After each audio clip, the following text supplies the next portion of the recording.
നമസ്തേ.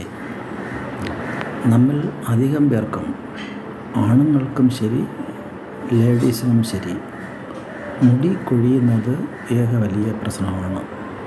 അതിനുവേണ്ടി നമ്മൾ പല ഓയിലുകളും പല ക്രീമുകളും ഉപയോഗിക്കാറുണ്ട്. ചിലർക്ക് ചില മാറ്റങ്ങൾ ഉണ്ടാകാറുണ്ട്. പക്ഷേ ഇതൊക്കെ എന്തുകൊണ്ടാണെന്ന് വെച്ചാൽ ബോഡി ഹീറ്റ് കൊണ്ട്. അപ്പോൾ ഈ ബോഡി ഹീറ്റിനെ തീർക്കാൻ മരുന്ന് കഴിക്കുന്നതിനേക്കാളും നാച്ചുറൽ പ്രോസസ്സ് ഉണ്ട്. അതായത് നമ്മൾ ഒരു റെസ്പിറേറ്ററി പ്രാക്ടീസ് ചെയ്താൽ മതി. അതെന്താണെന്ന് വെച്ചാൽ വായ ഇങ്ങനെ തുറന്ന വായയുടെ അകത്തുകൂടെ ഇൻഹേൽ ചെയ്യണം. മൂക്ക് വഴി എക്സേൽ ചെയ്യണം. ഇൻഹേൽ എക്സേൽ ഇങ്ങനെ ചെയ്യണം.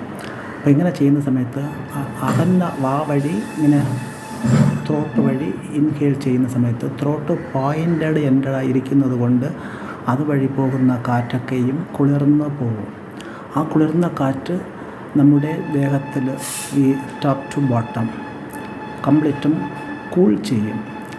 ഇനി ഈ പ്രോസസ്സ് ചെയ്യുന്ന സമയത്ത് മാക്സിമം ചാരാതെ ഈ ബാക്ക് ബോൺ സ്ട്രൈറ്റ് വെച്ചും കൊണ്ട് ചെയ്യണം. ടൈം കിട്ടുമ്പോഴൊക്കെ ചെയ്യണം. ഇങ്ങനെ ചെയ്യുന്നതുണ്ടെങ്കിൽ എത്രയും വേഗം നമ്മളെ ബോഡി കൂൾ ബോഡിയായിട്ട് കൺവെർട്ടാകും. അങ്ങനെ കൺവെർട്ടാകുന്ന സമയത്ത് നമ്മളെ ബോഡിയിലുള്ള മുടി കൊഴിച്ചൽ, അത് തലയിലുള്ള മുടി കൊഴിച്ചൽ നിന്ന് പോകും. മുടി കൊഴിച്ചൽ നിന്നാൽ പെട്ടെന്ന് തന്നെ സാധാരണ വളരുന്ന മുടി നമുക്ക് ആവശ്യപ്പെട്ട സ്ട്രക്ചറിനെ തരുന്നത് ഉറപ്പാണ്.